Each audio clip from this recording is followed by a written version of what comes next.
ଭିତରୁ ଅନେକଙ୍କୁ କେବେ ନା କେବେ ତ ଲାଗିଥିବ ଯେ ସଫଳତା ବୋଧେ ଆମ ଭାଗ୍ୟରେ ନାହିଁ। ଆଜି ଆମେ ଏମିତି ଜଣେ ପିଲାର କାହାଣୀ ଶୁଣିବା ଯିଏ ଠିକ୍ ଏ କଥା ଭାବୁଥିଲା ଯେ ସେ କେବେ ବି ସଫଳ ହେଇପାରିବନି, କିନ୍ତୁ ଗୋଟିଏ ପ୍ରାଚୀନ ଅଭ୍ୟାସ ତା ଜୀବନକୁ ପୁରା ବଦଳେଇ ଦେଲା। ତେବେ ଚାଲନ୍ତୁ ସେ କାହାଣୀ ଭିତରକୁ ଯିବା। ଭାବି ଦେଖନ୍ତୁ ତ ଏ କଥାଟା ସେ ପିଲାର ମନର କଥା ଥିଲା। ସେ ପୂରାପୂରି ନିରାଶାରେ ବୁଡ଼ି ଯାଇଥିଲା ଆଉ ତାକୁ ଲାଗୁଥିଲା ଯେ ନିଜ ଭାଗ୍ୟକୁ ଗାଳି ଦେବା ଛଡ଼ା ତା ପାଖରେ ଆଉ କିଛି ବି ଉପାୟ ନାହିଁ। ଆଉ ଏଇଠୁ ହିଁ କାହାଣୀଟା ଆହୁରି ମଜେଦାର ହେଉଛି, କାରଣ ଗୋଟେ ପଟେ ପିଲାଟି ଭାବୁଥିଲା ସେ ଅଭାଗା, କିନ୍ତୁ ଅନ୍ୟପଟେ ତା ବାପା ଜାଣିଥିଲେ ପ୍ରକୃତ ସତ କ'ଣ। ଆଉ ଏ ଦୁଇଟା ଭାବନା ଭିତରେ ବହୁତ ବଡ଼ ଫରକ ଥିଲା। ତେବେ ସମସ୍ୟାଟା ପ୍ରକୃତରେ ଥିଲା କ'ଣ? ଶୁଣିଲେ ଆଶ୍ଚର୍ଯ୍ୟ ଲାଗିବ। ସବୁ ଅସୁବିଧାର ମୂଳ ଥିଲା ଗୋଟିଏ ସାଧାରଣ ଅଭ୍ୟାସ, ଡେରିରେ ଶୋଇକି ଉଠିବା। ହଁ, ବାସ୍ ଏତିକି। ଆଉ ଏଇ ଗୋଟିଏ ଛୋଟ ଅଭ୍ୟାସ ହିଁ ତା ଜୀବନରୁ ସବୁ ଭଲ ଜିନିଷକୁ ଛଡ଼େଇ ନେଉଥିଲା। ଆଉ ଦେଖନ୍ତୁ, ଏଇ ଗୋଟିଏ ଅଭ୍ୟାସ କେମିତି ଗୋଟେ ପରେ ଗୋଟେ ସମସ୍ୟା ତିଆରି କରୁଥିଲା। ପ୍ରତିଦିନ ସକାଳ 9ଟା ପରେ ଉଠିବା, ଦିନ ଆରମ୍ଭରୁ ହିଁ ମନଟା ପୁରା ବିଗିଡ଼ି ଯାଉଥିଲା। ଚାରିଆଡ଼େ ଖାଲି ନେଗେଟିଭିଟି। ଆଉ ମନ ଖରାପ ଥିଲେ କଥାବାର୍ତ୍ତା ବି ସେମିତି ହୁଏ, ସମସ୍ତଙ୍କ ସହ ରୁକ୍ଷ ବ୍ୟବହାର। ଖାଲି ସେତିକି ନୁହେଁ, ଦେହ ମନ ବି ଭଲ ରହୁନଥିଲା। ସବୁଠୁ ବଡ଼ କଷ୍ଟ ହେଉଥିଲା ଯେତେବେଳେ ସେ ଦେଖୁଥିଲା ତା ସାଙ୍ଗମାନେ ଆଗକୁ ବଢ଼ୁଛନ୍ତି ଆଉ ସେ ସେମିତି ପଛରେ ପଡ଼ି ରହିଛି। ହେଲେ ପୁଅର ଏମିତି ଅବସ୍ଥା ଦେଖି ବାପା ବୁଝିଯାଇଥିଲେ ଯେ ସିଧାସଳଖ ଉପଦେଶ ଦେଲେ କିଛି ଲାଭ ହେବନି। ସେଥିପାଇଁ ସେ ଗୋଟେ ବଢ଼ିଆ ପ୍ଲାନ୍ କଲେ।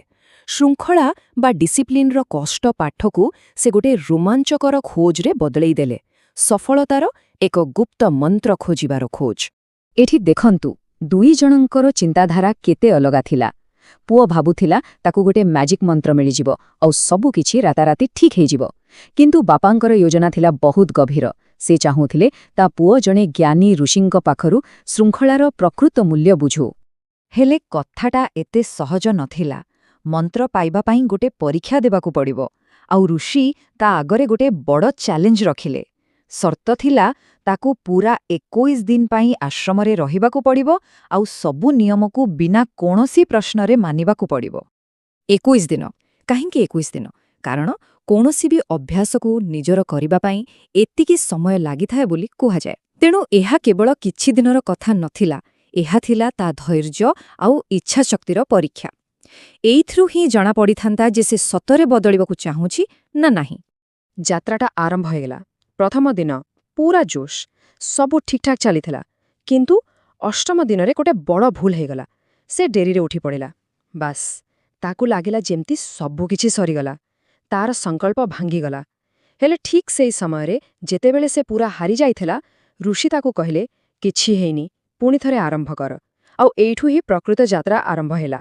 ସେ 8 ନମ୍ବର ଦିନର ସକାଳଟା ତା ପାଇଁ କୌଣସି କଳାରାତିଠୁ କମ୍ ନଥିଲା।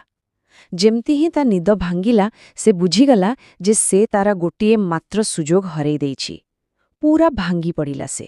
କାନ୍ଦି କାନ୍ଦି ଋଷିଙ୍କ ପାଖକୁ ଯାଇ କହିଲା, ମୋ ଦ୍ୱାରା ହବନି, ମୋ ସଂକଳ୍ପ ଭାଙ୍ଗିଗଲା, ସଫଳତା ମୋ ଭାଗ୍ୟରେ ନାହିଁ। ଆଉ ଜାଣିଛନ୍ତି, ଠିକ୍ ସେହି ନିରାଶାର ମୁହୂର୍ତ୍ତରେ ହିଁ ତା ମୁଣ୍ଡରେ ଗୋଟେ ପ୍ରକୃତ ପ୍ରଶ୍ନ ଆସିଲା। ସେ ଋଷିଙ୍କୁ ପଚାରିଲା, କିନ୍ତୁ ଗୁରୁଦେବ, ଏତେ ସକାଳୁ ଉଠିବାଟା ଏତେ ଜରୁରୀ କାହିଁକି? ଏଇଟା ଖାଲି ଗୋଟେ ପ୍ରଶ୍ନ ନଥିଲା, ଏଇଟା ଥିଲା ସେଇ ଚାବି ଯାହା ସବୁ ରହସ୍ୟର ତାଲା ଖୋଲିବାକୁ ଯାଉଥିଲା। ବର୍ତ୍ତମାନ ଆସିଲା କାହାଣୀର ସବୁଠୁ ଗୁରୁତ୍ୱପୂର୍ଣ୍ଣ ଭାଗ। ଏବେ ସେହି ରହସ୍ୟ ଉପରୁ ପରଦା ଉଠିବ। ଋଷି ଏବେ ସେହି ପିଲାଟିକୁ ପ୍ରଭାତର ସେହି ଗୁପ୍ତ ଶକ୍ତି ବିଷୟରେ ବୁଝାଇଲେ, ଯାହାର ସମ୍ବନ୍ଧ ବିଜ୍ଞାନ ଆଉ ଆଧ୍ୟାତ୍ମିକତା ଦୁଇଟା ସହିତ ରହିଛି। ଋଷି କହିଲେ, ସେହି ରହସ୍ୟମୟ ସମୟ ହେଉଛି ବ୍ରହ୍ମ ମୁହୂର୍ତ୍ତ। ଏହାକୁ ଅମୃତବେଳା ବା ସୃଷ୍ଟିକର୍ତ୍ତାଙ୍କ ସମୟ ବି କୁହାଯାଏ।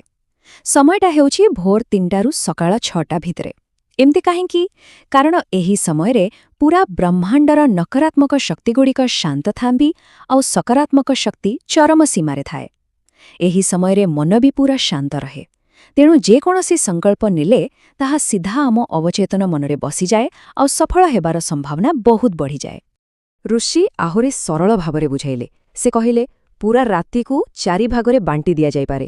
ସନ୍ଧ୍ୟା 6ଟାରୁ 9ଟା ହେଉଛି ରୁଦ୍ରକାଳ, ରାତି 9ଟାରୁ 12ଟା ରାକ୍ଷସ କାଳ, ରାତି 12ଟାରୁ ସକାଳେ 3ଟା ଗନ୍ଧର୍ବ କାଳ, ଆଉ ଶେଷରେ ସକାଳେ 3ଟାରୁ 6ଟା ସେଇଟା ହେଉଛି ମନୋହର କାଳ ବା ବ୍ରହ୍ମ ମୁହୂର୍ତ୍ତ। ରାତିର ଏଇ ଶେଷ ପ୍ରହର ହିଁ ସବୁଠୁ ଶକ୍ତିଶାଳୀ ଆଉ ସମ୍ଭାବନାରେ ଭରା। ଆଚ୍ଛା, ଏହି ଶକ୍ତିକୁ ଆମେ ବ୍ୟବହାର କରିବୁ କେମିତି? ଋଷି ଗୋଟେ ବହୁତ ସୁନ୍ଦର ଉଦାହରଣ ଦେଲେ। ସେ କହିଲେ, ଯଦି ବ୍ରହ୍ମ ମୁହୂର୍ତ୍ତ ଗୋଟେ ଶକ୍ତିଶାଳୀ ରେଡିଓ ସିଗ୍ନାଲ, ତେବେ ଆମ ଶରୀରରେ ବି ଗୋଟେ ଆଣ୍ଟେନା ଅଛି ତାକୁ ଧରିବା ପାଇଁ। ଆଉ ସେ ଆଣ୍ଟେନା ହେଉଛି ଆମର ଆଜ୍ଞାଚକ୍ର, ଯାହା ଠିକ୍ ଆମ ଦୁଇ ଆଖି ଭୁଆ ମଝିରେ ଥାଏ। ଏଇଟା ହିଁ ଆମ ଇଚ୍ଛାଶକ୍ତିର କେନ୍ଦ୍ରବିନ୍ଦୁ।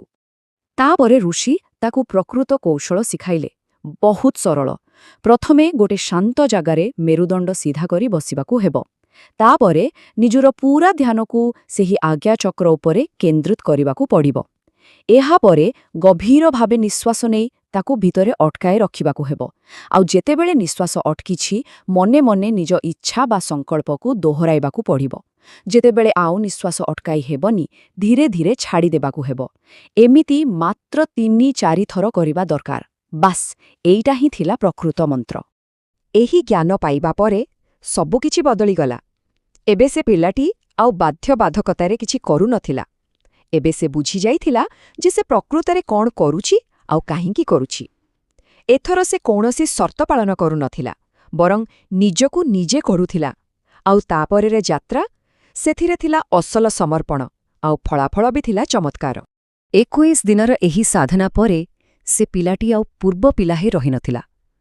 ତା ଭିତରୁ ସେ ହତାଶ, ଚିଡ଼ଚିଡ଼ା ସ୍ୱଭାବ ପୂରା ଗାୟବ ହୋଇଯାଇଥିଲା।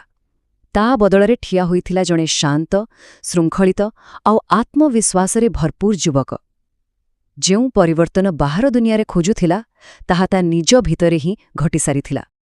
ଆଉ ଶେଷରେ ଯେତେବେଳେ ସେ ବହୁତ ଉତ୍ସାହର ସହ ଋଷିଙ୍କ ପାଖକୁ ଯାଏ, ସେହି ଗୁପ୍ତ ମନ୍ତ୍ର ମାଗିଲା, ଋଷି ଟିକେ ହସିଲେ ଆଉ କହିଲେ, ପୁଅ, ତୁମେ ଯେଉଁ ଅଭ୍ୟାସ ଏତେ ଦିନ ଧରି କରିଆସୁଛ, ସେଇଟା ହିଁ ତୁମ ସଫଳତାର ମନ୍ତ୍ର। ସେତେବେଳେ ସେ ବୁଝିଲା, ପ୍ରକୃତ ମନ୍ତ୍ର କିଛି ଶବ୍ଦର ଖେଳ ନୁହେଁ। ପ୍ରକୃତ ମନ୍ତ୍ର ହେଉଛି ଶୃଙ୍ଖଳା। ତେବେ ଏଇ ପୂରା କାହାଣୀରୁ ଶିଖିବାକୁ କ'ଣ ମିଳିଲା? ପ୍ରଥମ କଥା, ଶୃଙ୍ଖଳା ହିଁ ସବୁଠୁ ବଡ଼ ମନ୍ତ୍ର। ଦ୍ୱିତୀୟରେ, ନିୟମିତ ଭାବେ କାମ କଲେ ହିଁ ପରିବର୍ତ୍ତନ ଆସେ, ଦିନଖୁରି କିଛି ହୁଏ ନାହିଁ। ତୃତୀୟ କଥା ହେଲା, ପ୍ରକୃତ ଶକ୍ତି କେଉଁଠି ବାହାରୁ ନୁହେଁ, ଆମ ନିଜ ଭିତରେ ହିଁ ଥାଏ। ଆଉ ସବୁଠୁ ଗୁରୁତ୍ୱପୂର୍ଣ୍ଣ କଥା, ସଫଳତା କେହି ଆଣିକି ଦିଏନା, ତାକୁ ନିଜ ପରିଶ୍ରମରେ ଅର୍ଜନ କରିବାକୁ ପଡ଼େ। ଏହି କାହାଣୀ ଶେଷରେ ଗୋଟିଏ ପ୍ରଶ୍ନ ମନକୁ ଆସୁଛି। ଆମେ ସମସ୍ତେ ଜୀବନରେ ସଫଳତା ପାଇଁ କେତେ କ'ଣ ଯାଦୁକରୀ ସମାଧାନ ଖୋଜୁଥାଉ, ନୁହେଁ କି? କିନ୍ତୁ କେବେ ଭାବିଛି କି ଆମ ନିଜର ଦୈନନ୍ଦିନ ଅଭ୍ୟାସ ଭିତରେ, ଆମ ଶୃଙ୍ଖଳା ଭିତରେ କେଉଁ ଗୁପ୍ତ ମନ୍ତ୍ର ଲୁଚି ରହିଛି?